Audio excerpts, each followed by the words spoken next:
I mean, even Nintendo's directs aren't really wowing me like they used to, but like I really don't give a Mm-hmm. shit about Sony's. Like I really like let me put it this way: if Nintendo's directs, I could take them or leave them. Like I can just basically look up what's coming up after the fact.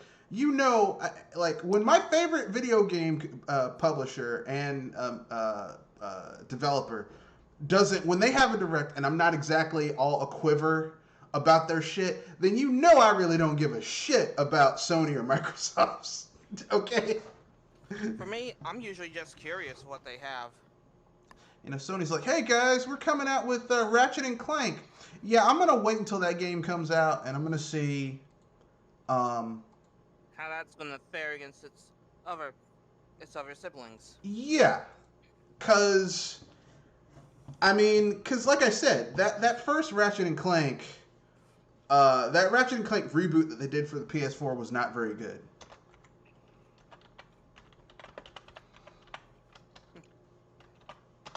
That's putting it mildly. Okay, it looked, yes, graphically, It was, but gameplay wise, it was well limp. yeah, yeah. Some would say flaccid, maybe even impotent. Um, you know, so that's basically how.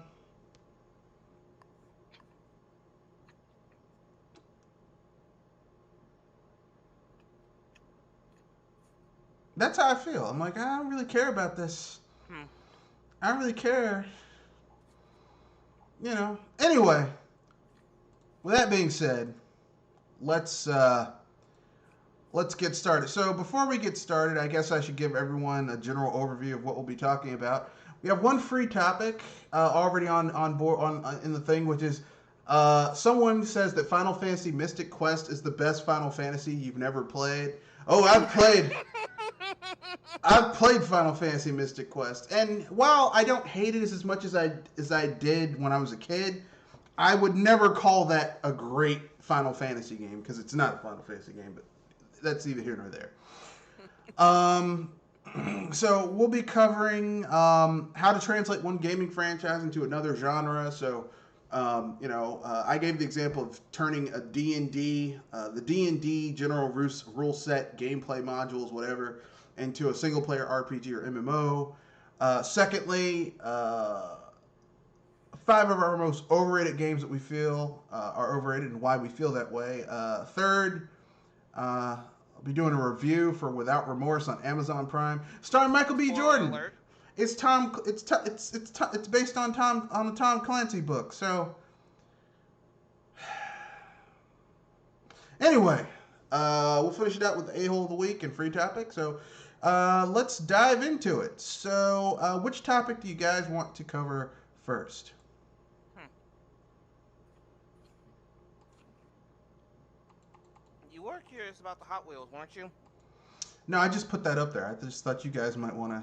It reminded me of an N64 game, Out of Time. Hmm. I'm not saying it was an Okay. N64 game. I'm just saying that it reminded me of an N64 game, but Hmm. I All mean, right. they called it alpha footage, but it looked kind of shit to me. Yeah. The only thing I got in a sense that came up recently would be people having a F for respect for Toys for Bob being put into the Call of Duty roster. Yeah, but I mean, Activision. That's what Activision does. I was gonna say Yeah. it was only a matter of time, but it's still sad to see. They take good studios and then Turned put it into the grinder. they put them into a franchise that's iterative, and they put them into the grinder. Yeah. Because people like Neversoft. Everyone's like Neversoft. Oh, they're the ones behind Tony Hawk, like the Tony Hawks that people love. That's true, but they also made Gun, and they worked on True Crime and True Crime New York. And then when those didn't sell gangbusters, they were forced to work on Tony Hawk again. So That's what Activision does. And this was before Bobby Kotick took over. It's just he's just continuing what they've been doing for years. It's inherent to the company. So, what are you gonna do?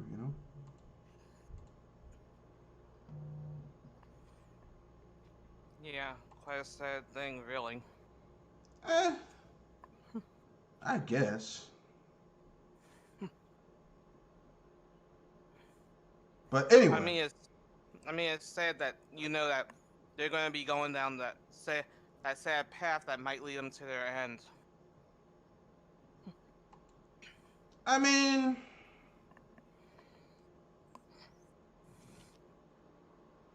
I guess. Hmm. Fact of the matter is that people just don't care anymore Hmm. at all. At least I don't Hmm. care at all anymore. I'm so beyond that shit these days.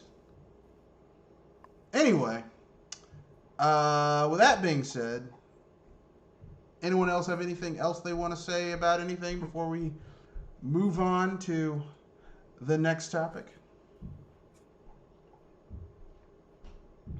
Hmm. I would make. I would ask if we could use the joke about of Stadia having their search engine, but that's probably too easy of a joke. It is too easy, which is why I didn't touch it. It's like, nah, that's too easy. It's like At least if I would be a quick laugh. it's like in Star Wars Empire Strikes Back, and Darth Vader like knocks Luke over with that thing. He's like, too easy. It's too easy. I can't go for too easy. Too easy is too easy. So I can just It's a kind of. whoopee cushion, right? It's too easy. It's like that joke is too easy. You don't have to work for it or anything. I mean, Okay. I think we can all agree that Stadia was a failure. And the sad thing about Stadia being a failure is that if there ever was a company that has the resources to make Stadia into something, Good. if not good, just moderately successful, it was Google. And they literally said, "No, we can't do that." So Hmm. nothing to say, but oh well. All right. If anything, I thought you at least want to laugh, but I mean, at this, seeing the amount of people that have been fired from Stadia, like people who, like, and not just that, people who legitimately were like, cared. oh, yeah, people, like, legitimately talented people were hired by Google to make some shit, and Google literally wasted their time. Wasted our time because these people could have been working on shit that was cool, and they wasted it on Stadia. So that's the sad thing. Hmm. I mean, I don't know about you, but I mean, I'd rather have someone waste my money than waste my time because I can always make more money. But time is finite, and you never get it back if someone wastes it. Hmm. So I don't like that shit. Hmm. Anyway, um, So, why don't we go into the topics? that is true. So, how would you guys try? Well, I mean, I guess I'll go first. D&D is a franchise that has had some attempts to make into, that is translated into the video game genre. They've done this multiple times, and I mean, I hate to say this, but Neverwinter Nights, Baldur's Gate, like I always found those things to be kind of lacking. Lately, they have that free-to-play MMO using the D&D rule set, and it was still kind of iffy. I personally think it would be kind of cool to take the D&D concept, if you will, Mm-hmm. and like, what if you took the D&D concept but made a single player game? Like I know that'd be kind of difficult because D&D typically is about the party aspect of it, but you could totally like have like a lower level adventure where you just have one single adventurer trying to make a make a way out of Make a no name for way. himself. Yeah.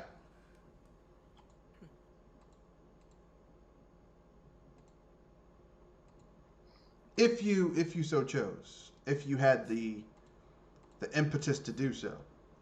Um, because we see a lot of genres being translated into video game format. Like Blood Bowl is a translation of a side module for Warhammer, where it's basically American football but an RPG. So my point is that this could totally work if people took the time, effort, and energy to pull it off. But what are your guys' thoughts on it? Do you have any ways that would make the D&D style aspect work in a single player RPG? The tricky part would be trying to be sure that all the stuff that's usually is a part of D&D is in there without all the clutter. Like, do you want alignments? Do you want racial traits and stuff? Uh, How do you I make it I think you could have fluctuate? alignments, but I think alignment should be more fluid instead of just Static? static. Yeah, like you're this race, so you're evil. It's like okay, that kind of is stupid. Um, like I think it should Thank be you, hobgoblins. well. They should basically have because I've gone on campaigns in D&D where there have been I've had characters be bugbears or hobgoblins, and they were chaotic good. Hell, I had one character who was who was um who was fucking he was a goblin. He became a paladin of a good aligned god. you know. So like it's lazy to go with oh you're evil now because that's what you are. Huh. That's just kind of lazy to me. Thankfully, they're trying to work that out with D&D 6e. I don't see it happen. As in, they're trying to make it more fluid, but I don't think it's going to be fluid enough. No, the only reason I don't see it happening is just because it like alignments have been part of D&D since like AD&D. So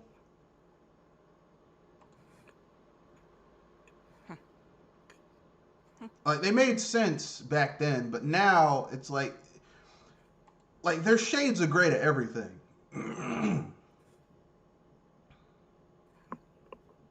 But anyway, that's my opinion. Or do you have any thoughts on it, Kenoshi? Any type of game that might work as a card game or a tabletop game that you'd like to see turned into a video game? Uh, Or maybe something that has been turned into a video game but sucks at it, and you think you could do better. uh, maybe a Yu-Gi-Oh video game that doesn't involve the cards but involves the monsters. Yeah, they did that with the Uh, Yu-Gi-Oh game of the sixth gen on the GameCube. yeah, it shouldn't. It shouldn't. I mean, it should be a game that shouldn't be used. Just tied to the actual cards, but a world based off the Yu-Gi-Oh lore and monsters, and you go around either fighting these monsters or getting armor sets or something from these monsters or whatever. You can So a straight up action craft. RPG, Yeah, basically, except yeah, using the Yu-Gi-Oh monsters. That'd be cool, actually. yeah. Because a lot of the monsters do have pretty interesting designs. Yeah, that's true. That's true.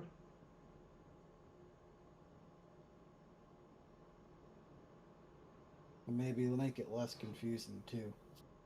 That's the thing I hated about Yu-Gi-Oh growing up is like, the lore was somewhat interesting and the card game seemed interesting, but You needed so many cards to pull off one move at times.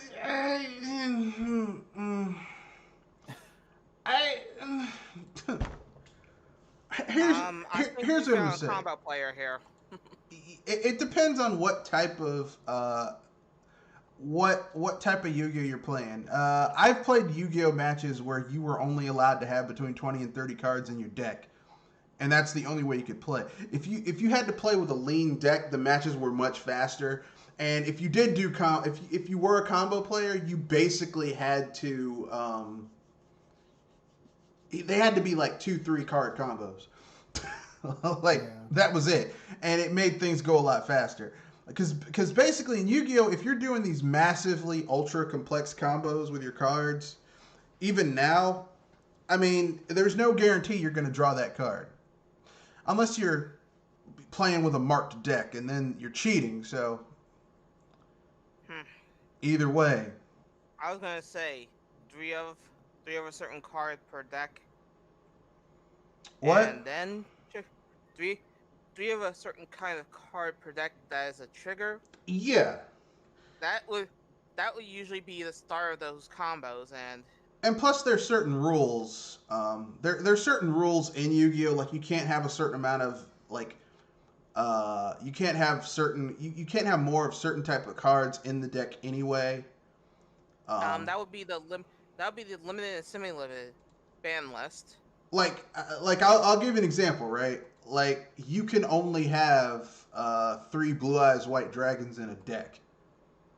That's the normal rule, but I was saying that Like if you have like 5, 6 3-eye blue eye white dragons in a deck, that most deck people is would call you cheating then. yeah, because you're not allowed to have that many of those cards in a deck. As a matter of fact, I was talking about legally. yeah, legally, if you're playing competitively, like you're only like you can only have a certain amount of cards based on their power level in a deck if you're playing like that. And you're like before you even play, you have to show your deck to the judges, and they have to go through it and make sure that it's following the legal. rules. Yeah. So The game would also take. The game also took, especially if you had 2 good players. A Yu-Gi-Oh game could take a while. Unless Yeah. you have ways to speed it up. yeah, I mean, Yeah, I know. I knew a kid that had like different rule books. I think there were different rule books, so there were slightly different ways to play. I mean that kind of works for me. Yeah. I mean, like the best way I've seen to kind of get card games to move quickly is if you do chess rules.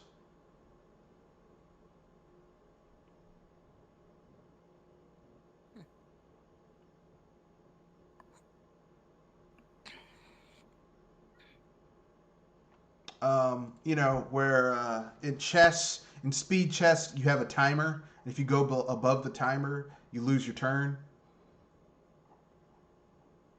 So that kind of works for me. Like, if you're playing, because then you have to be quick. People actually complained and said that chess timers are stupid in Yu-Gi-Oh. No. That's it.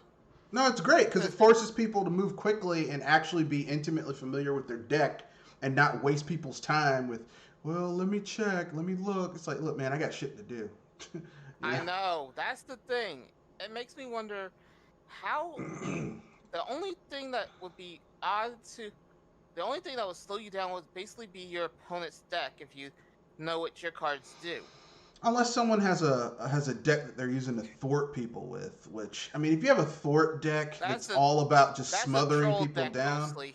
Well, I mean, there's a like Final Countdown. There's a valid reason to have a deck like that, but if you're playing a speed game, then no. If someone has a deck like that, they're not going to be able to play the speed game unless they're essentially have poison, the equivalent of poison cards, where they're basically directly attacking someone's life counter every turn. Then that could work. And life point gift cards. That can work, but I mean, you'd have to build a deck specifically just for that one thing. And most people would call those gimmick decks. Well, most people who competitively play games like that, you're not going to have a deck that's. You're always going to want to have some other card variety in your deck because someone might have something that can cancel out. If you build a deck around one thing, someone could have something in that deck that cancels out that one thing. So that's why you don't want to build everything And around that's just the reason one why thing. hand traps now exist. Yeah, yeah. Anyway, um, so anyone else have anything else they want to say about it until we move on to the next topic? Nothing? All right. I was gonna say that if we're going about something like the since we're going about how to change from one genre to another, why why not we make those adventure adventure platformer games try to be like point and clicks? I mean, it couldn't be that hard, right? I mean, that'd be cool. Hmm. Need to know. It's just I'm trying to think that point and clicks usually are slow and are mostly puzzle like. I And mean, if you make your thing into a puzzle, certain games actually like to be puzzles. they kind of already did that with, like, if you play, let's see, what's a good example? If you play stacking from Double Fine, if you play stacking, stacking is very much the equivalent to a modern day adventure game, except you don't have to do point and click. Because for some people, that kind of turns them off of point and click games.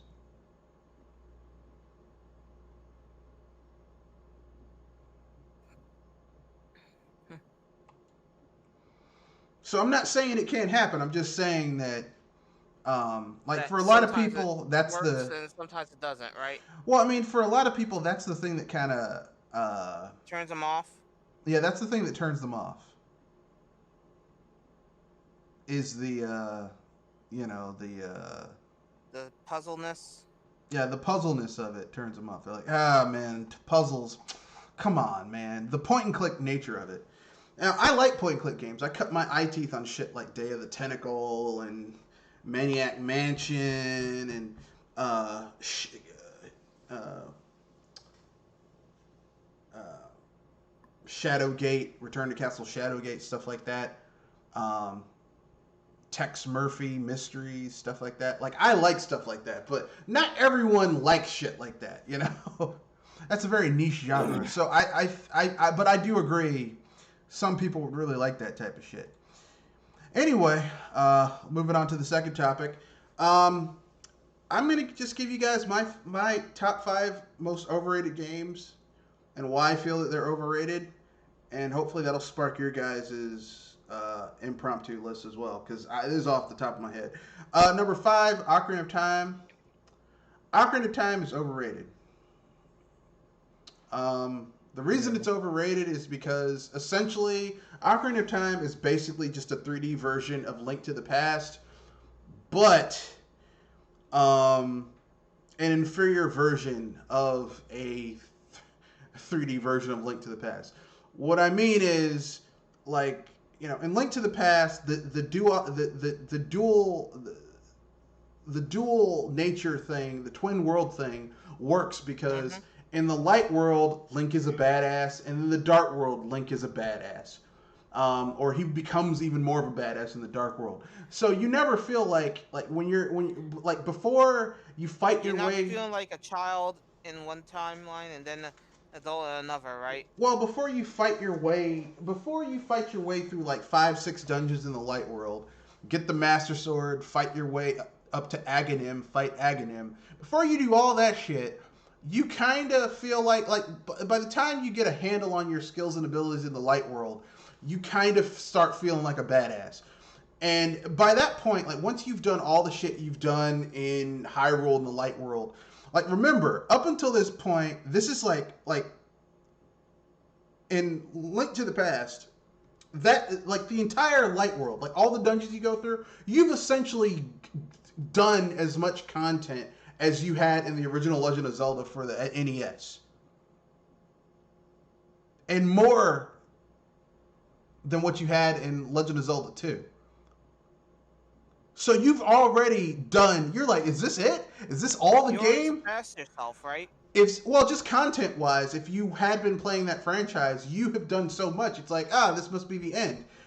And then you fight Aghanim, and it's like, oh no, this is just the beginning. And you go to the Dark World, and you find out there's 8 more damn dungeons to go through, plus other side quests and stuff. So the game is just, like, really ups its game, and you always feel like there's a way for your character to win and be a badass. Then you get Ocarina of Time, where you have Kid Link, which sucks, because you can't use... Your attack sucks, your weapons suck. The tools you get in dungeons are trash. You don't even use them again. Where there's tools that you get in Link to the Past, there are tools that you get in early dungeons that are just as useful in the Dark World.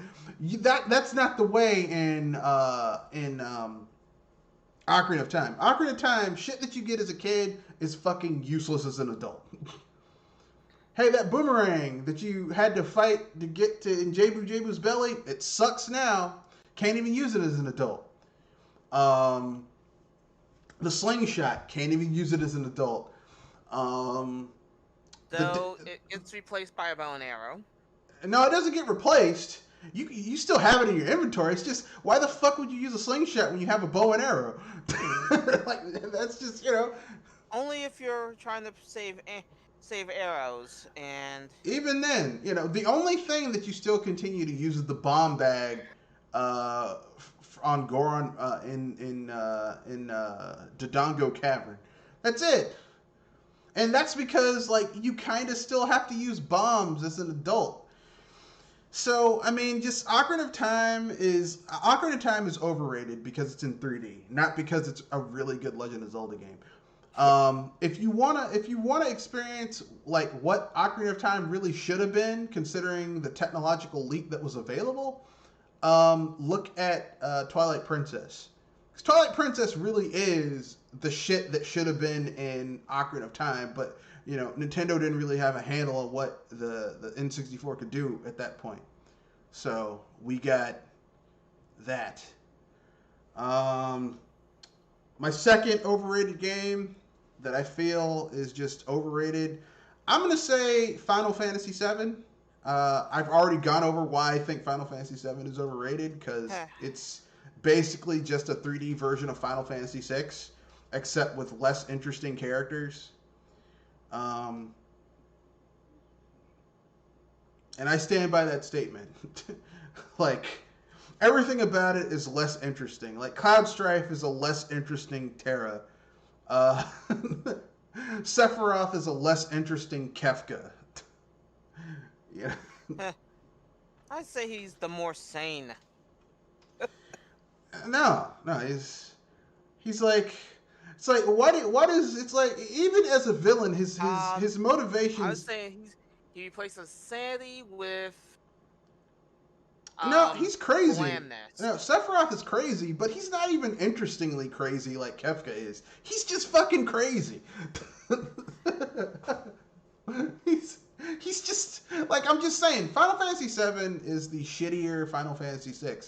The only thing is that Final Fantasy VI, Nintendo didn't put $200 million of advertising behind Final Fantasy VI. So because they didn't, people weren't, like, it wasn't in their face all the time, like Final Fantasy VII.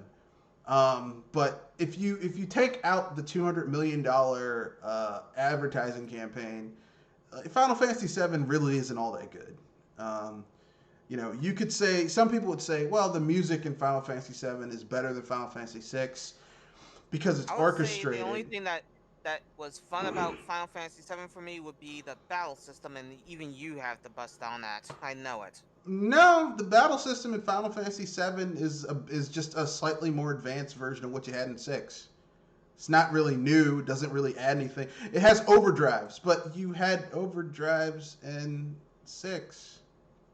I mean, they didn't call them overdrives in 6. They called them overdrives in 7, but the same types of shit exist in 6. You're saying limit breaks.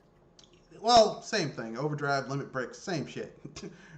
Overdrive, you go over your limits. Limit break, you go over your limits. It's the same shit. It's the same shit existed in both games, except the difference is that you had more variety in Final Fantasy VI for your special abilities for your characters versus what you had in 7, which was I mean, it looks pretty, but I'm just pressing a button, you know.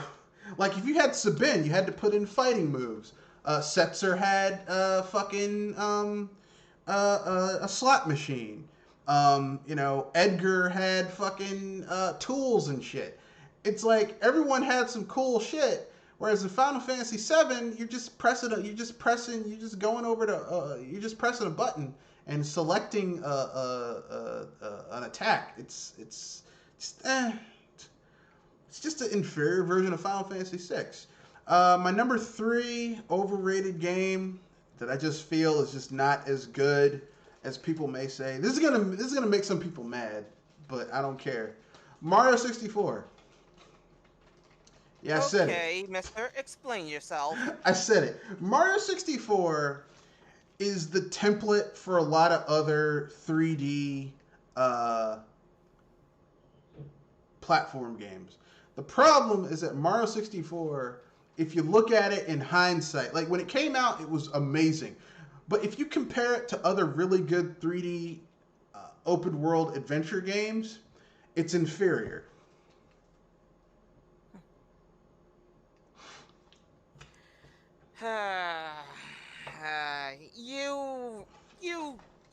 You might as well shut up now. It's like Seriously. it's like It's like Super Mario Brothers for the NES, right? It's a really great game for its time. But if you compare it to other 2D platformers that came after it, even within the same fucking genre, like Super Mario Brothers 2 is better than the first Super Mario Brothers. Super Mario Brothers 3 is better than the original Super Mario Brothers. They basically carried the formula forward, even with other iterations. Whereas, you know, Mario 64... Mario 64 was a very good game for its time. Really surprising. It wasn't the first 3D platformer. It was the 3D platformer. But it basically created the rules for every other 3D platformer. But if you look at the other 3D platformers that came out, it's not that good as the later ones. It's great for its time.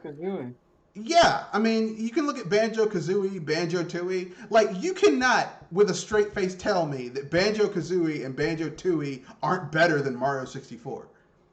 Because they are. Okay? Don't even say, oh no, Mario 64 is just as good, if not better, than Banjo-Kazooie and Banjo-Tooie. Come on. I don't want to hear that shit. You're just blowing your ego out now, buddy. Just stop. Look, this is not my ego. I had nothing to do with those games being made.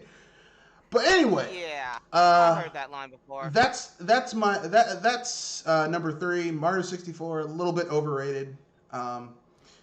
Now, just because I feel it's overrated doesn't mean I ignore the contributions it made to to gaming. Because like I said, just like, you know, Super Mario Brothers for the NES / Famicom is the template for 2D platformers, Mario 64 is the template for 3D platformers. The problem is that, like, it carried the ball to the opponent's well, no, it made a touchdown. And, you know, it's like after that they were like, okay, we're done. Because Nintendo themselves did not make any other game that really kind of went that far on the N64. Now, you had other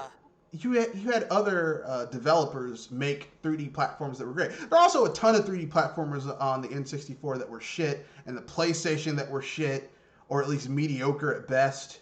But I'm just talking like in their own ecosystem on the N64. Nothing Nintendo made proper, first party for the N64 was really pushing the envelope like was nothing. No 3D platformer that Nintendo come out with after Mario 64 really kind of took what they learned from that and pushed it forward. Hell, some of the same issues that you have on Mario 64 are in Mario Sunshine, which just tells you they didn't really learn much from that first game, which is kind of weird, but whatever. Number two, overrated game, most overrated game that I think is just kind of like, I don't get it. Any Call of Duty game, I don't get it. I don't get it. I just don't get it. I mean, That's the same line I would use for something that's on my list, but I'll let you go on. I mean, it could be because I'm a little on the Aged end. No, it could be because I'm an old man. I'm an old man. It could be, but here's the thing: if I'm gonna play, said it, you said it differently. if I'm gonna play I just first said you were person, aged. if I'm gonna play a first person shooter, I want to play some shit that isn't realistic. Like, give me weird ass guns and shit. Like, give me something like GoldenEye or Perfect Dark or Halo. Like, why would I want to play a first person shooter that uses realistic weapons? That's just weird to me. I don't get it. Like, I cut my eye teeth on shit like Doom and Duke Nukem. Like in Wolfenstein, where Wolfenstein, I think you only had like 5 weapons in Wolfenstein. Well, 6. You had the knife, the handgun, the machine gun, the Gatling gun. No, that's it. That's all you had. You just had those 5 weapons. Knife, handgun, machine gun, Gatling gun. That's it. That's all you had. So no, that's 4 weapons. That's it. Doom, you had a lot of weapons. The BFG, which is like 9,000. Well, no, the 9,000. You don't get the 9,000 until the later Dooms. In Doom 1 and 2, it was just the BFG. And also you get rocket launchers, machine guns, pistols. And of course, in Doom 2, you get the super shotgun, which is like, still, I haven't seen a first-person shooter that had as good a shotgun as the super shotgun yet. But that's neither here nor there. And of course, our favorite close-up personal The toy chainsaw. choice. Yeah, the chainsaw. Or you can play the modded brutal Doom where, fuck a chainsaw, the Doom guy will just beat the shit out of someone with his bare hands. But that's neither here nor there. Like, I don't understand why people are so caught up on Call of Duty. Like, I don't get it. I think it's overrated. I'm sorry. There's better first-person shooters out there. I consider Call of Duty the gun standard of boring. There's better first-person shooters out there. That's all I'm saying. Other than Call of Duty. Just Call of Duty to me is just kind of like... Yeah. Underwhelming. And I'll throw Battlefield in there too. My number one overrated game where I'm just like, this game is just... Like, anyone who tells me this game is awesome, I'm like, they are out of their fucking minds. My number one overrated game is none other than I'm gonna say any Star Fox game after Star Fox 64. I was gonna say, after Star Fox 64, I could at least agree with you on. I would say the first Star Fox is my favorite, just because the gameplay is very simplistic, but it's an on rails arcade shooter. With polygonal sprite graphics, I'm okay with that. And then you had Star Fox 64, which was ostensibly a remake of the first game, but not really. And then after that, it just kind of the series came too fucking gimmicky, and to me, like, it's just I just feel that everything after that the series became too gimmicky, and they went away from pure gameplay and started making it about, well, we got to include some type of gimmick, and I'm like, Star Fox games can only handle one gimmick at a time. If you do more than one gimmick, it falls apart. And it did, because the first Star Fox, the gimmick was 3D. Okay, it ran with that. The second Star Fox, the gimmick was Rumble Play, was the Rumble Pack. Okay, ran with that. Then Star Fox for the GameCube, the gimmick was Rumble Play and the on foot missions, which was just kind of trash. And swapping out vehicles. The Rumble, I actually don't consider a big gameplay feature. Well, if it's not used properly. The on-foot mission and the other missions. And the on-foot missions and vehicle swapping and Rumble. That's what I was gonna say is more of a risky move. So that's three. So there's three gimmicks that they had to basically build into that game over gameplay, and it just didn't work. I said two because I don't consider Rumble a gimmick. I'm considering Rumble to be a gimmick, especially if it's not used in a unique way. For example, okay, like if you're playing a fishing game, right? And there's Rumble. Rumble is a gimmick, but it works because like you can tell what type of fish took a bite, the size of the fish, where it's coming from. If the Rumble's really good, that actually helps enhance the game. It's a gimmick, but it works. But if you just have a gimmick in there just for the sake of there being a gimmick, and you have to take resources that should be going to making a great game, and to cater to a gimmick that doesn't really work all that well, yeah, it may be a minor gimmick, but it did take resources that should have been spent making a good game and just kind of didn't go that way. Then they had to make missions around the on-foot missions, which just sucked. Vehicle swapping, which was not handled very well. I haven't seen vehicle swapping in a on-rail shooter that has worked, or any type of game where you have vehicle swapping going on that has worked ever. And I've played a lot of them. But yeah, Star Fox, like it's been a consecutive. It's a roller coaster for me. It's been consecutive iterations of too many damn gimmicks and not focusing on core gameplay. Even Star Fox Zero, okay, even Star Fox Zero was too many fucking gimmicks. So I was gonna say that if anything, Star Fox Zero was too much of a gimmick. That's what I'm saying. They had to. Okay, first of all, they had to deal with the gameplay gimmick of time warps and shit like that. Then they had to contend with using the gamepad. Then they had to contend with, okay, now that we have the gamepad, well, you can use the gamepad to control this little robot. It's like, man, this is too much. I just want to play an on-rail shooter. That's it. Why do I have to do all this shit? It's like, come on, man. So yeah,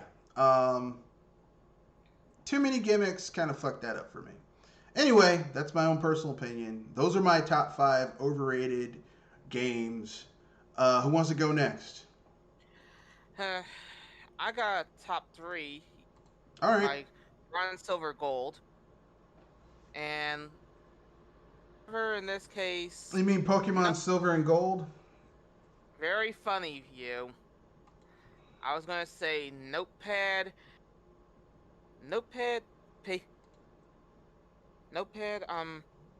cardboard toilet paper. All right. And for notepad, I would give it to Halo of all things. Halo's overrated? Yeah. Why? I mean, we had good gun games, and even though it's fantasy gun games, it kind of brought in all those beeping dude bros, and it also brought in the fact that it basically just said we're bringing the gun market to the people, and so far the gun market hasn't left yet. That was Call of Duty. Call of Duty brought in the dude bros. Yeah. Well, yeah, that was COD mainly. Yeah. Because Halo isn't really dude bro-ish. I mean, there's dude bros in Halo, but the people who play Halo aren't really. People who play Halo play other shit too. Whereas people who like just play Call of Duty, that's all they fucking play is Call of Duty. And it's very sci-fi. It's Halo's actually quite cartoony. It's very sci-fi. Like, I know It's people kind of who out there. I consider it the floodgate, as in it started them coming in. No, I don't. that was Call of Duty. It was, We have some comments well, here from our viewers. It's from Derek Hurlbert. I almost said Hurlbutt, but it's Hurlbert. I bought Mario 64 before I had the console. Yeah, I had a friend who bought Halo before he had an Xbox, the original Xbox. He says Derek Hurlbert, Time Splitter so underrated. Eh, Eh, but it's your list. Go ahead. That's your number. That's your number. That's your My card. 3. That's your number 3. What's your number 2? Oh boy. Crash Beepin' Bandicoot. I can agree. yeah, I can agree. Yeah. I mean, seriously, people that say that Crash is a platformer that's good, I'd rather have Beepin' Spyro than Crash. Well, I mean, the thing about Crash Bandicoot is that, just to me, is that um, the thing about Crash Bandicoot to me is that Crash Bandicoot was created to compete against Donkey Kong Country. And the problem is that Donkey Kong Country, even Donkey Kong Country 3, which is like the weakest in the original Rare trilogy, is still a really good 2D platformer. Like, I mean, Donkey Kong Country 1 and 2, I would say that Donkey Kong Country 1 is a better, if I mean, I would say it's slightly better than Super Mario World for the Super Nintendo. And Donkey Kong Country 2 blows any 2D platformer on the SNES out the water. It may be the best 2D platformer on the system. So, like, you're comparing like a trilogy made by one of the best developers in their day, like second party, third party developers in their day, against Crash Bandicoot, which, I mean, Naughty Dog is okay, but they ain't like Naughty Dog, even at their best, has not been close to being Rare at their best. You know what I'm saying? Oh yeah. So yeah, I agree. Crash Bandicoot is overrated. Anything else? Your number 1? Yeah, the thing that I would use for toilet paper, and it's gonna pay me a lot for this one. Generation 7 and 8 Pokemon. I guess so. I mean, if anything, I'm gonna say Pokemon overall, in a sense, is overrated. By at least specifically say Gen 7 and 8 on a personal level. No, I agree. I agree. I would say I would go back to that first one. I would say Pokemon in general is overrated. Yeah, I think it's one of those franchises that might have stayed around a little bit too long. Well, the thing is, like, it's this, like, they don't really do anything to really add something of interest to Pokemon. It's the same shit over and over again. I say that you guys are right, and it's mixed because I know that they improve a little bit with adding stuff in, but they also take stuff out, which decreases the value overall, which kind of bites me personally when it comes to certain things. I agree. But I mean, like, let me put it this way, okay? Gen 1, okay, you got to get started. Gen 2 added a lot of stuff. Gen 3 added more stuff. Gen 4 added still more stuff.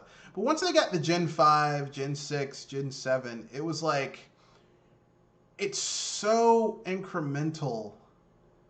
That's the thing, that the additions may be small, but compared to what they take out, it kind of stings even harder. Yeah, yeah. And when they started doing remakes of old shit that was missing content from the old shit, I was like, come on. When they did that Omega Ruby and Alpha Sapphire, I was like, how the fuck are you going to make a remake of these games and have content that was in the originals but not in this? And I don't mean some minor shit. I mean like literally like 30% of the like something that added like at least like 20, 30 hours of extra content gone. I'm like, these lazy fucking bastards. This was a cash grab, and that's all it fucking was a cash grab.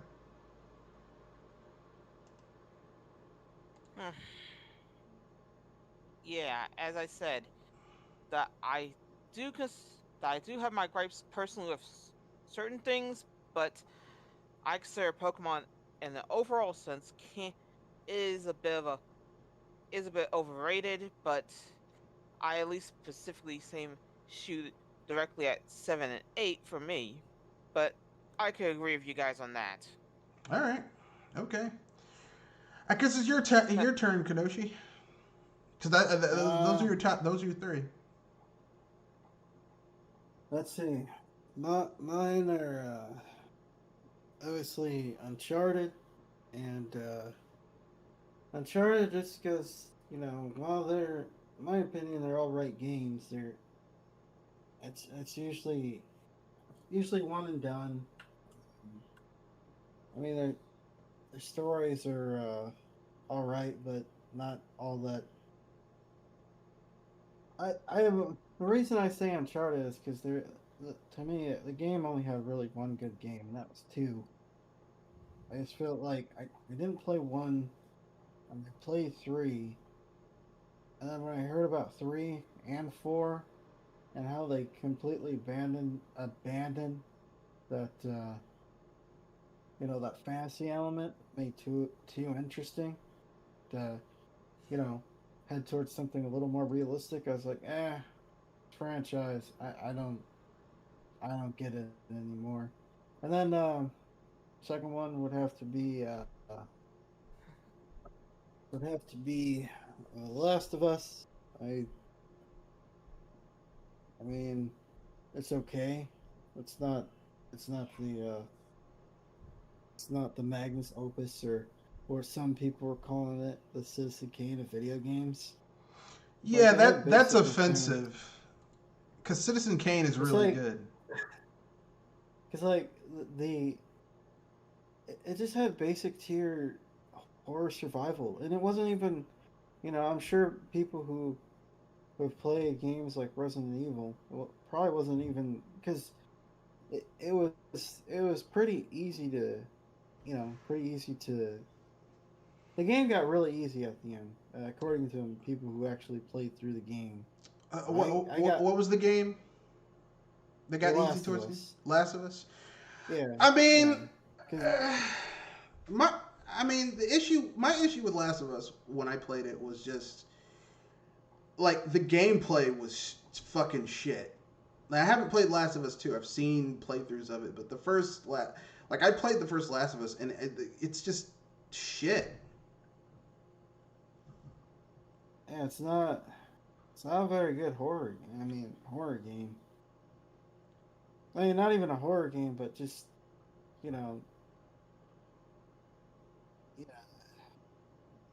it's not a very good game in general. I don't find the gameplay that interesting. It doesn't really do anything.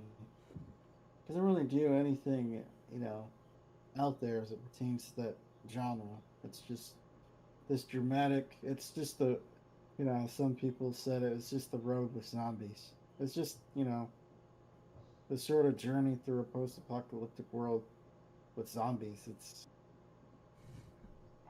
I don't know.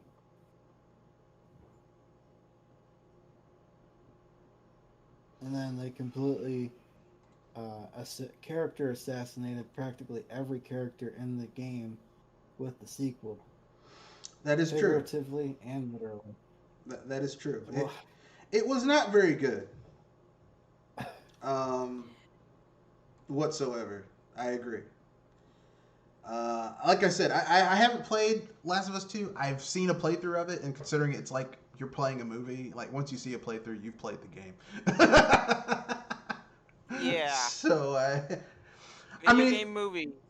The bane of the world. I would add a caveat. I think Naughty Dog as a developer is overrated. I think their best games were Jack and Daxter, and like not even the first Jack and Daxter. Jack and Daxter 2 was good. Jack and Daxter 3 was great. And then they kind of went away for a while, and then they started making Uncharted. Uncharted was pretty good. Uncharted 1 and 2 and even 3 were still fun games. But Last of Us, oh my god, those games take themselves so fucking seriously. I'm surprised people can play those games because those games are so far up their own ass that how can anyone press buttons to do things? Um, You'd be surprised, but yeah. oh god, Metal, it'd be rich to watch. number number 3 is Metal Gear Solid. The only game I found remotely interesting was Metal Gear Rising, and that's because it was made by Platinum. But anyway, yeah, like I I don't get why people think the writing in that game is so fantastic. It seems like Kojima's all over the place with his writing. It's like I talk to people who are like, man, this is some of the greatest writing ever in video games, and just they ooze over the narrative of Metal Gear Solid. And I'm just kind of like, why? Like I've heard bits and pieces of the narrative. Sounds like it's all over the place. Well, I even watched a video of somebody discussing the timeline of Metal Gear. Yeah. Like, well, this makes no sense. Well, the hilarious thing about Metal Gear is that the people are like, well, you just don't understand the story. If you go to the Metal Gear wiki, why the fuck should I have to read supplemental material in order to understand the plot of a game? If you are supposed to watch a movie, read a book, or something else besides playing the game to understand what the game's story is, I'm looking at you, 15. But I mean, if people admit it, if somebody would admit it, it's like, look, Metal Gear, the story's all over the place. It's a guilty pleasure for me. I admit Kingdom Hearts is a guilty pleasure. I'll admit that story's all over the place and makes no sense sometimes, but I still find it entertaining. I'd be like, okay, I get that.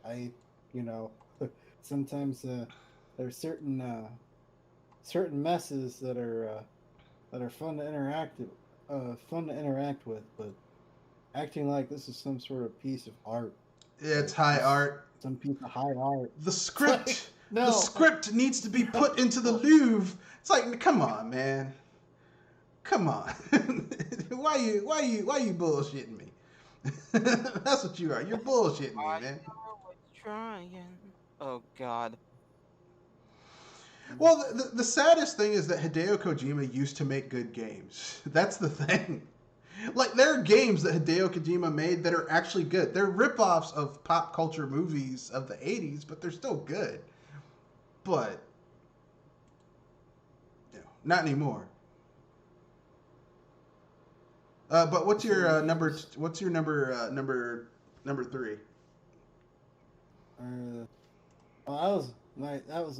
I did 3. Okay. This is my number 4. All right. Muso games, they keep making them, so I guess people like them. Muso games. If anybody's wondering, that's Dynasty Warriors to some of us. Obviously I got Hyrule Warriors, games that are based off certain franchises I get to go to play for a few minutes, but those games are they get mind-numbingly boring if you play them too long. That is true. And, it's like, I wish combat-wise they did something more interesting, but I guess it is, as some people put it, video game junk food. Well, that's kind of the problem with those games. And sometimes you like a handful of Doritos, so I don't know, but Muso games, and I'm just gonna go with it. Final Fantasy VII. By what I've heard of the story and by what I've played of the story, none of those characters are interesting. are all that interesting. What, you didn't feel for Vincent Valentine or Tifa Lockhart? I could never get out of Midgar. I tried playing that game at least 2, 3, 4 times. I can't get out of Midgar. I don't care I was about able to get out. the world of that game. I even tried, when it was free on PlayStation Plus. I tried playing that, and I was just like, even the remake's a mess in my opinion. It's like pick a lane. You're either turn-based or you're third-person action. Pick a lane and stay there. Put swerving Oh, out, the remake. Final Fantasy VII remake. You're drunk and you need to go home. That's all I gotta say about that. It wants to have its cake and eat its too. It's like a dude. It's like a dude saying, "I want to be married, but I also want to fuck as many women as possible while I'm also married." It's like, no, it doesn't work that way. You either get married or you stay single and sleep with a bunch of people. You can't have your cake and eat it too. Pick one and stick with it. You have to be pretty devious in order to pull that off. You can't. You can't pull it off. A lot of men have tried. They can't. The only people who can pull that shit off was back in the day when you had royalty, where but the king was also incredibly wealthy and could afford a harem, if you will. But it's not like that anymore. So you know what? Unless you're incredibly wealthy and you can afford it, don't do it. All right, unless you're Eddie Murphy, because apparently Eddie Murphy can pull that shit off. Like, he's got like 4 or 5 girlfriends, but Eddie Murphy is really rich. Okay, so You could pay that money off. he's got the money for that. Yeah, he's got the money to pull it off. But if you're just a normal dude, you can't pull that shit off. Okay. But anyway, I agree. I agree with you, Kenoshi. I do think that Final Fantasy VII is just kind of meh at best. The only reason people think it's really good is because it had a huge amount of marketing behind it. And the presentation of the marketing was really good. Like, I remember going to the movies and sitting down in the movie theater and seeing a commercial. Like, now you see commercials for video games at movies all the time. But Final Fantasy VII was one of the first where I sat down in the movie theater and watched them do a commercial for Final Fantasy VII in the movie theater for that fucking game. And, yeah. The hype of the game doesn't match the actual game itself. It's not terrible. It's not like, oh my god, this is the worst RPG ever, but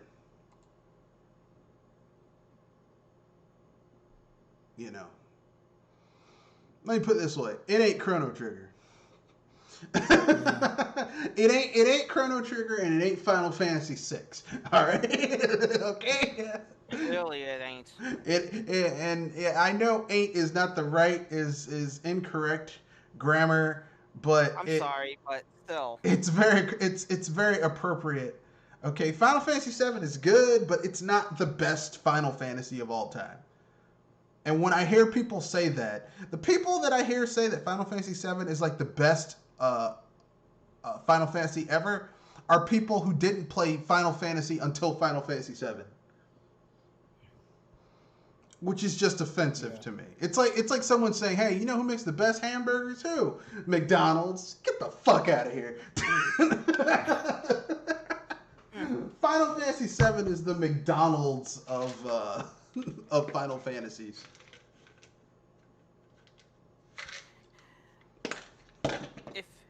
If anything, I'd say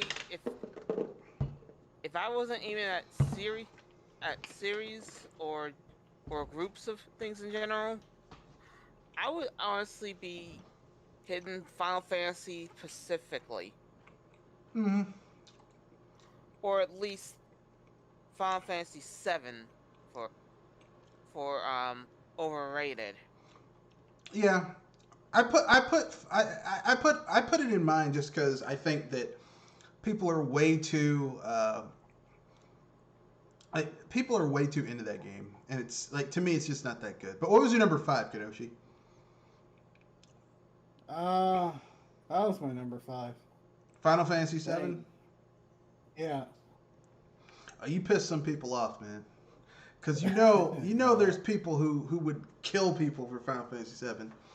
There's people who cried when it was announced that Square Enix was finally making a fucking remake after people begging for a remake of Final Fantasy VII.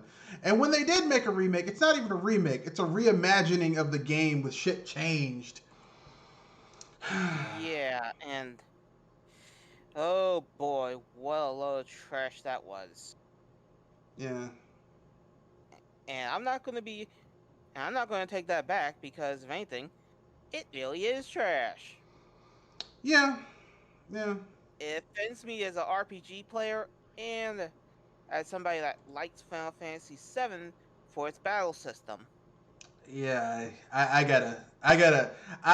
not going down the street with you with that proclamation because I don't think Final Fantasy VII's battle system is all that impressive to me. I would say it's at least fun.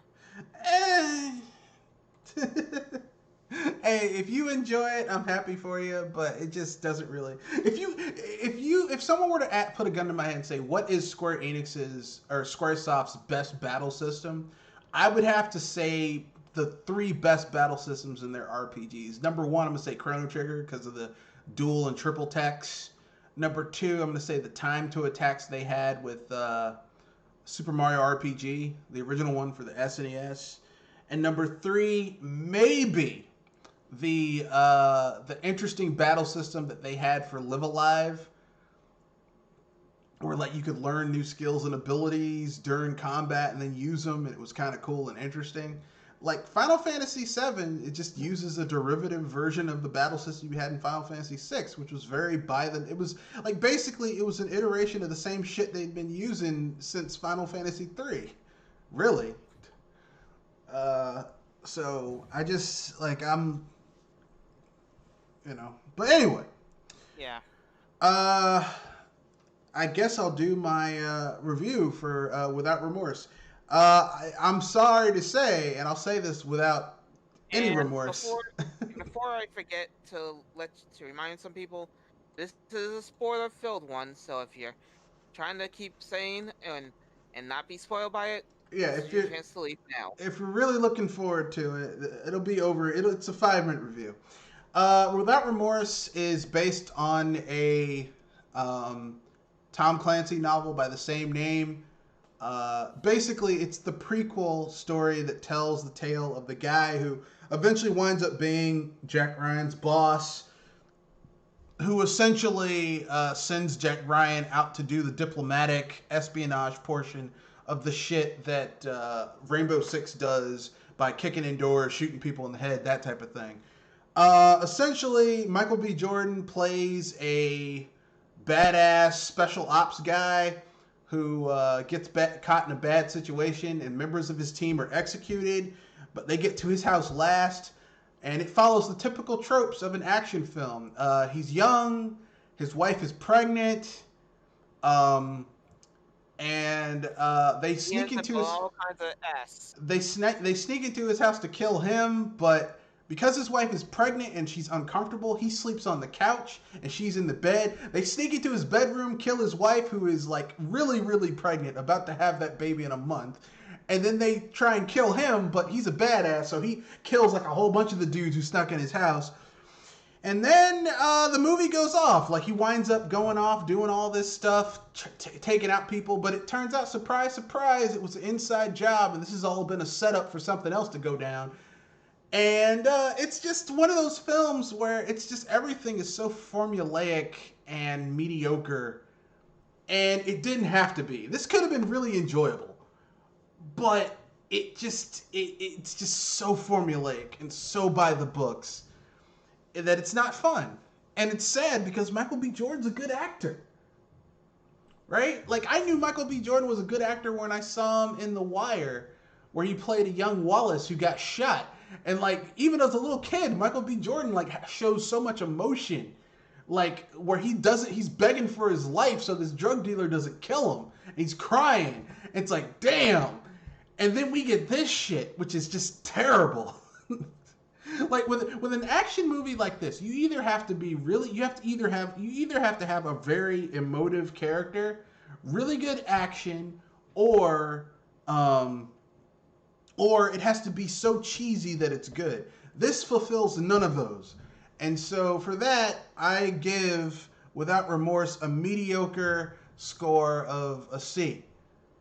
It's mediocre. It's not great. It's not terrible. It's mediocre. I thought you would call it vanilla. No, because vanilla is delicious. Vanilla, vanilla can go with so many things, whereas mediocrity is a C. It's not like the film is not terrible. It's competently shot for the most part. The writing is like it's okay. It's like someone found a formula for an action movie from the 90s and said, badass military guy. Okay, cool. Wife who's pregnant. Okay, cool. He's about to retire. Okay, cool. Wife dies, but they shoot him, but he doesn't die. Okay, cool. It's like if you want to see a better version of Without Remorse that's more fun to watch. I was thinking that sounds so formulaic that it might as well be vanilla. Yeah, if you want to watch a better version of Without Remorse, that's more fun. I mean, you don't have Michael B. Jordan in it, but it's still going to be more fun to watch. Go watch Hard to Kill with starring Steven Seagal from the 90s. Because basically, the only difference between those two films is that at least Hard to Kill has much better violent action to it.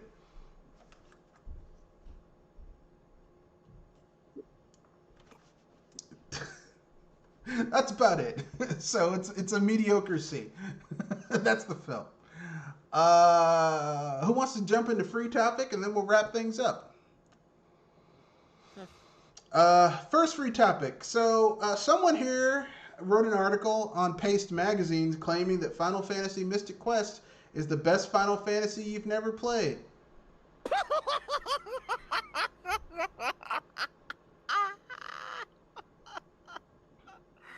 I'm sorry, what was that?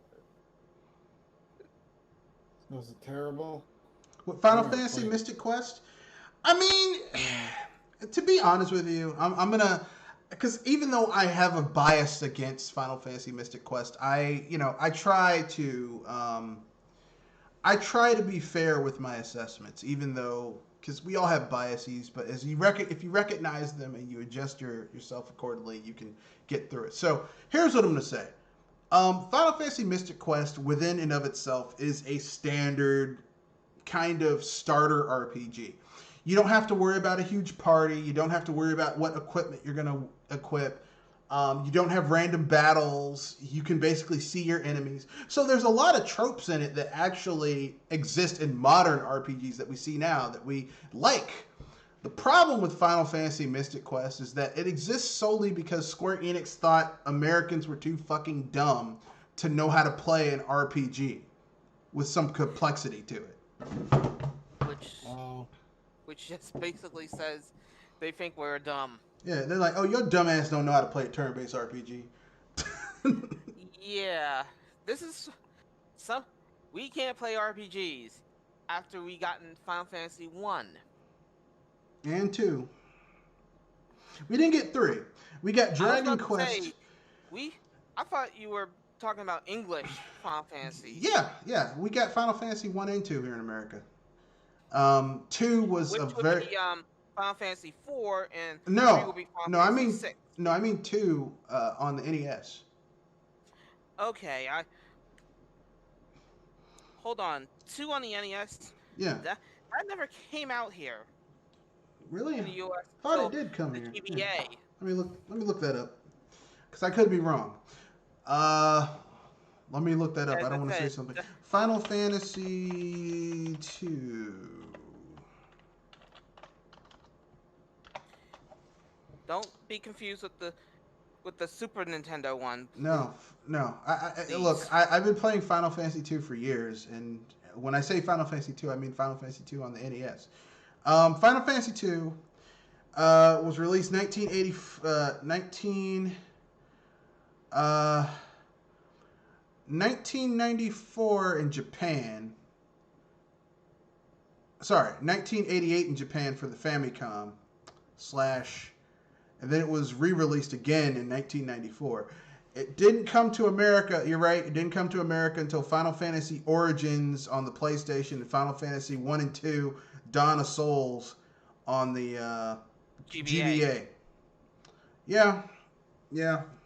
Well, okay, fine then. So they released the first Final Fantasy. We didn't get Final Fantasy 1 or 2, hence why we got Final Fantasy 4 or Final Fantasy 2 here in America. But, I mean, from Enix, we got Dragon Quest. And while Dragon Quest 1, I will admit, is very basic because you don't really have a party, Dragon Quest 2 and 3 and 4, which did come to America, those games are really complex. You have a full party. Dragon Quest 3, you can create your own party, D&D style. So, I mean, I'm sorry. I fail to see how you could equate that people here in America wouldn't know how to play a fucking RPG. But that's Square Enix for you. What can I say? I was gonna say, laugh. Or sorry, that's Squaresoft back in the day. So they released Final Fantasy Mystic Quest, which sucked. All right.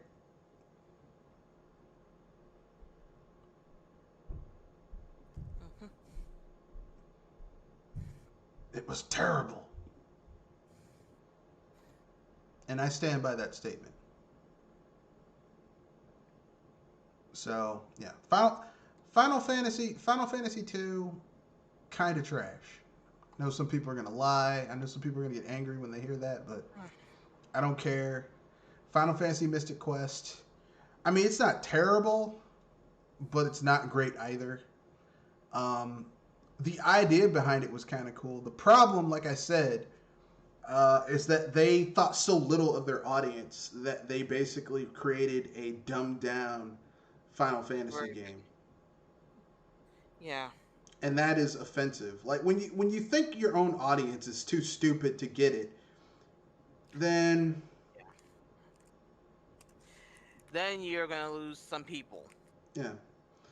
But anyway, those are my opinions. That's my opinion. Anything you guys want to bring up in free topic? The creator of posted the article that the creator of Nier wasn't confident in Nier and in the remake of Nier selling. But Square Enix was crazy into thinking that Nier would sell, that this Nier replicant would do as well as Nier Automata, and yeah, but it's just kind of interesting to see a. Let's keep it real. Most of Square Enix's honest.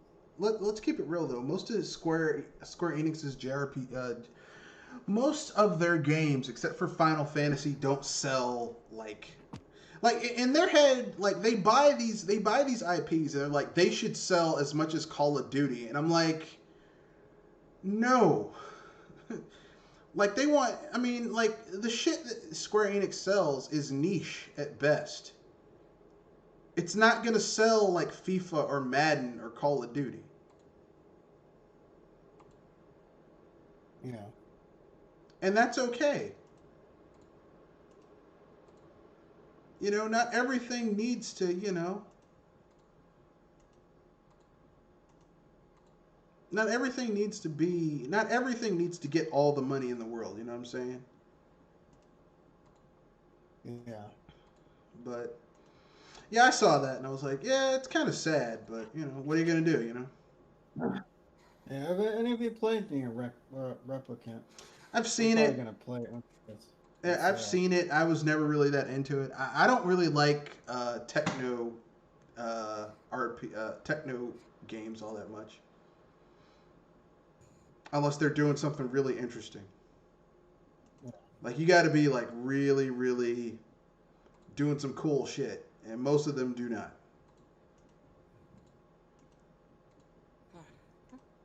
but yeah. Plus, I'm not a big, huge Nier fan of this franchise anyway.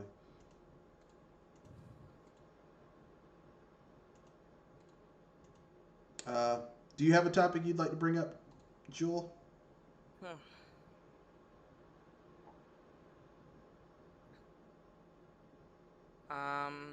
I actually don't got one right now. Sorry. All right. Okay, so I guess we can move on to the a-hole of the week and then wrap things up. So, who wants to go first? Hmm. Um, I would say I would go with the easy one with what was it? Oh yeah, EA, but I could go with Blizzard too, but hmm, E is too easy. yeah. Blizzard. Well, Blizzard, their director who had been there for like almost 20 years just said, "Fuck it, I'm out." I mean,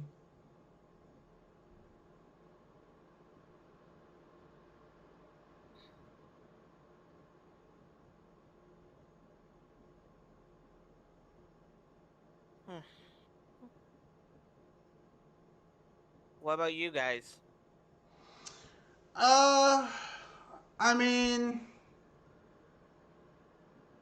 I would say my a-hole of the week, I would say is Bobby Kotick.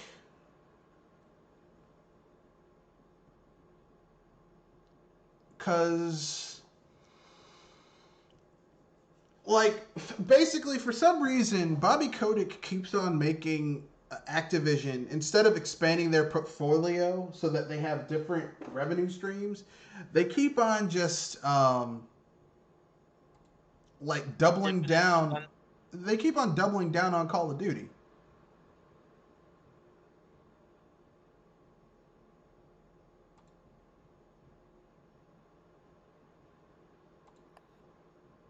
Hmm.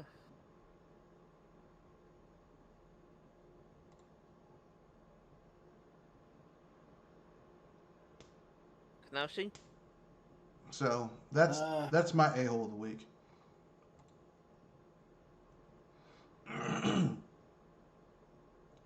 Plus, he just keeps on just getting rid of shit that's like getting rid of studios and shit. Where I'm like, come on, man. yeah, yeah, it's sad. I mean, Crash to Activision. Yeah, Yeah, didn't Crash 4 do relatively well though? I mean, yeah, it did. But you know, it's just like, oh They no, we make got to all get the rid of money. this. We got to get rid of this. It's like, look, you don't have to get. Not every franchise is gonna make huge amounts of money. Like, not everything on my menu is gonna sell gangbusters. But if I have enough shit that sells well, all of that is money going back into the coffers, you know?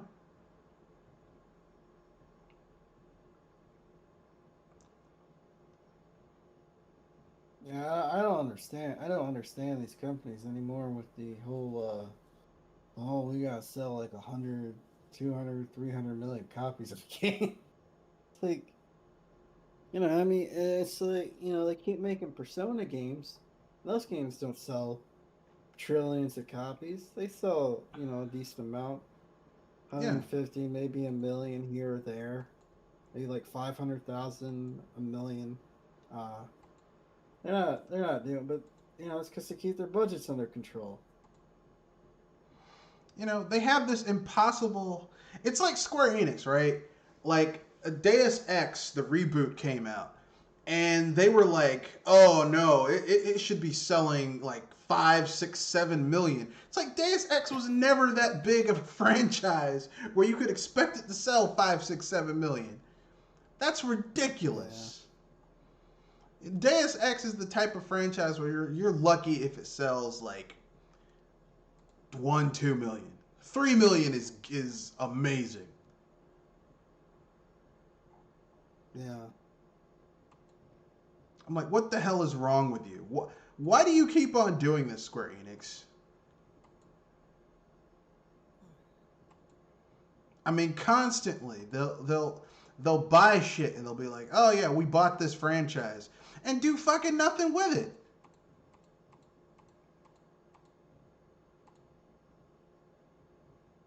I mean, the shit's ridiculous.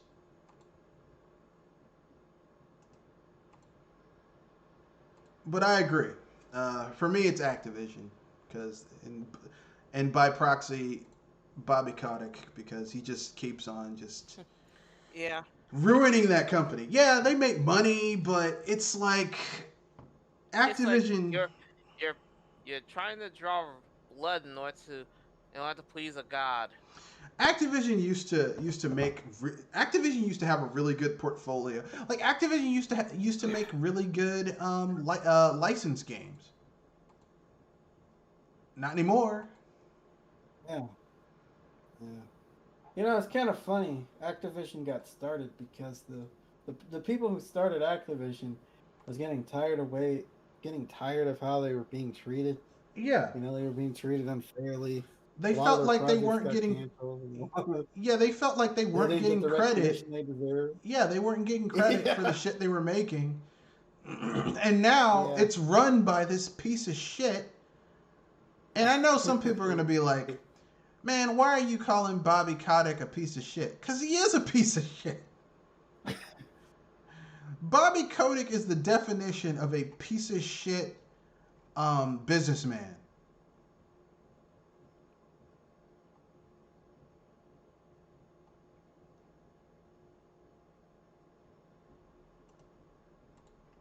So I'm just like, fuck him. That's how I feel about it. I'm tired. I'm tired. I am tired of like, and I know I'm part of the problem because I haven't bought an Activision game in years.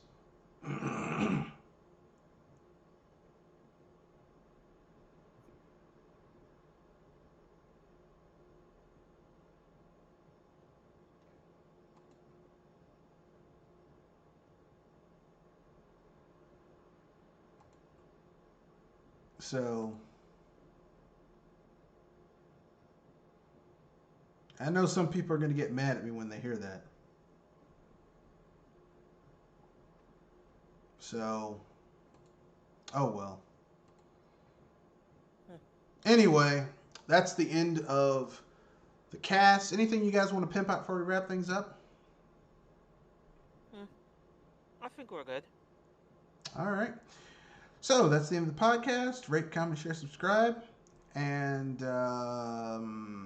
Jewel. Don't forget that there's going to be more coming up soon. So until then, hype responsibly.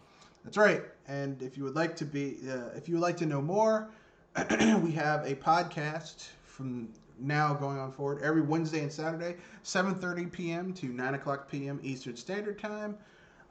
Thank you. Have a good night, and peace.